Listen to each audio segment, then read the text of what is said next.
Hello viewers, నా పేరు doctor Suma, consultant 49 fertility centre Vijayawada. Tubes ఎందుకు పనికొస్తాయి? మనకి ట్యూబ్ టెస్ట్ ప్రెగ్నెన్సీ రాని వాళ్ళందరికీ కూడా కంపల్సరీగా చేయాలా అనే దాని గురించి డిస్కస్ చేద్దాం.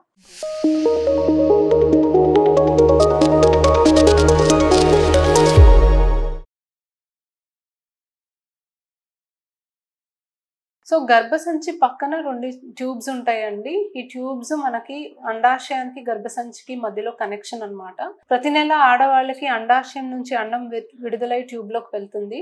అండ్ ఆ టైంకి భార్యాభర్తలు కలిసినప్పుడు కణాలు కూడా ట్యూబ్ లోకి చేరుకొని అక్కడ మనకి ఎగ్ అండ్ స్పర్మ్ కలుస్తాయి. సో ఫర్టిలైజేషన్ అనే ఇంపార్టెంట్ ప్రాసెస్ మనకి ట్యూబ్ లోనే జరుగుతుంది. సో ఈ ట్యూబ్ హెల్దీగా ఉండాలి, ట్యూబ్ తెరిసి ఉండాలి, ట్యూబ్కి కదలిక ఉండాలి. ఇవన్నీ ఉంటేనే మనకి సహజంగా ప్రెగ్నెన్సీ వచ్చే ఛాన్సెస్ ఉంటాయి. సో నార్మల్గా ఒక 1 year పాటు హస్బెండ్ వైఫ్ ప్రెగ్నెన్సీ కోసం ప్రయత్నం చేసి కూడా ప్రెగ్నెన్సీ రాకపోతే మనం టెస్ట్లు చేస్తాం. సో ఇందులో భాగంగా ఆడవాళ్ళకి స్కాన్ చేస్తాం, మగవాళ్ళకి వీర్యకణాల పరీక్ష చేస్తాం, అండ్ అవసరమైన వాళ్ళకి ట్యూబ్ టెస్ట్ చేస్తాం. అంటే యూజువలీ స్కాన్ అండ్ కణాల పరీక్ష నార్మల్ ఉన్నప్పుడు కొంతకాలం వరకు మెడిసిన్స్ వాడచ్చు. మెడిసిన్స్ కి కూడా ప్రెగ్నెన్సీ రాకపోతే ఖచ్చితంగా ఒకసారి ట్యూబ్ టెస్ట్ చేయాలి.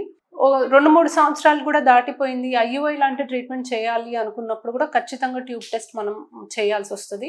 అండ్ మనకి ఇంతకుముందు ఎప్పుడన్నా పేషెంట్కి తెల్లబట్టయింది, వైట్ డిశ్చార్జ్ వల్ల మనకి ఇన్ఫెక్షన్స్ వచ్చి ట్యూబ్ బ్లాక్ అవ్వచ్చు అని మనకి ఏమన్నా అనిపిస్తే, ఆర్ ఎండోమెట్రియోసిస్ లాంటి ప్రాబ్లము, లేకపోతే ఫైబ్రాయిడ్స్ ఉన్నాయి, అప్పుడు మనం ఖచ్చితంగా ట్యూబ్ టెస్ట్ ముందుగానే చేసి ప్రొసీడ్ అవుతాం మంచిది. సో పెళ్ళై ఎక్కువ కాలం కాలేదు, స్కాన్ బాగానే ఉంది, కణాల టెస్ట్ బాగానే ఉంది అంటే కొంతకాలం వరకు మీరు మందుల ద్వారా ట్రై చేయొచ్చండి. అప్పటికి రాకపోతే ట్యూబ్ టెస్ట్కి ప్రొసీడ్ అవ్వచ్చు. కానీ వేరే ఎటువంటి రిస్క్ ఫ్యాక్టర్స్ ఉన్నా, లేదా మనం IUI ట్రీట్మెంట్ కనుక వెళ్ళాలి అనుకుంటే ఖచ్చితంగా ట్యూబ్స్ ఓపెన్ ఉన్నాయా లేదా తెలుసుకోవాలి. సో ట్యూబ్ టెస్ట్ అనేది మనకి ఎక్స్రే ద్వారా చేయొచ్చండి. HSG అనే టెస్ట్ ఉంటుంది. సో దీంట్లో గర్భసంచిలోకి డై పాస్ చేసి ఆ డై ట్యూబ్స్ నుండి వచ్చి అండాశయం దగ్గర పడుతుందా లేదా అనేది మనం ఎక్స్రే తీసి తెలుసుకోగలము. రెండోది సలైన్ ఇన్ఫ్యూషన్ సోనోగ్రఫీ. దీంట్లో మనకి ఎక్స్రేతో సంబంధం లేదు, హాస్పిటల్లోనే సింపుల్ గా స్కాన్ మెషిన్ తోటే మనం SIS చేసుకోవచ్చు. సో దీంట్లో గర్భసంచి లోపలికి కొంత నీరు పాస్ చేసి ఆ ఫ్లూయిడ్ అనేది ట్యూబ్స్ నుంచి వచ్చి అండాశయం దగ్గర పడుతుందా అనేది స్కాన్ లోనే మనం చూసుకోగలం. సో ఇవి 2 సింపుల్ టెస్ట్ అండి. లాప్రోస్కోపీ చేసిన ట్యూబ్స్ తెలుస్తాయి, కానీ అంత ఇన్వేజివ్ గా అంటే అంత ఖర్చు పెట్టి మత్తిచ్చి ట్యూబ్ టెస్ట్ చేయాల్సిన అవసరం లేదు. ఈ సింపుల్ టెస్ట్ తోనే మనం ట్యూబ్ ని ఎవాల్యుయేట్ చేయగలము.